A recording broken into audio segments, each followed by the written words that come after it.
ইলিশ মাছ পছন্দ করে না এমন লোক খুঁজে পাওয়া খুবই কঠিন।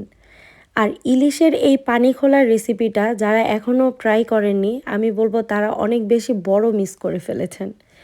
তো আজকে আমি করেছিলাম ইলিশের পানি খোলা। বিক্রমপুরের কিন্তু এটা ঐতিহ্যবাহী একটা খাবার। আমি জানি না কে কে খেয়েছেন, তো আমি এই প্রথম ট্রাই করছিলাম। তো এইটা রান্না করা কিন্তু খুবই সহজ। আমি ইলিশ মাছগুলোকে পরিষ্কার করে তারপরে একটা কড়াই নিয়ে নিয়েছি। আর কড়াইয়ের মধ্যে আমি সরিষা তেল দিয়ে ওইখানে পেঁয়াজ বাটা আর কাঁচামরিচ বাটা দিয়েছি। আমি কাঁচামরিচটা একটু বেশি দিয়েছি যেহেতু আমরা ঝাল পছন্দ করি, এর জন্য কালারটা একদম গ্রিন গ্রিন লাগছিল। আর পেঁয়াজটা কিন্তু বেশি দেওয়া যাবে না, খুবই সামান্য। তারপরে সুন্দর করে লবণ দিয়ে মিক্স করে আমি এই তো আমার হাত ধুয়ে সুন্দর করে পানি দিয়ে দিলাম।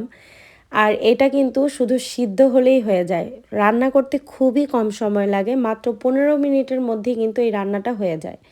আর খেতে যে কি মজা সেটা মানে যারা এখনও খাননি তারা বুঝবেন না, খুবই মজা। আর যদি ইলিশ মাছটা ভালো হয় তাহলে তো কোনো কথাই নেই।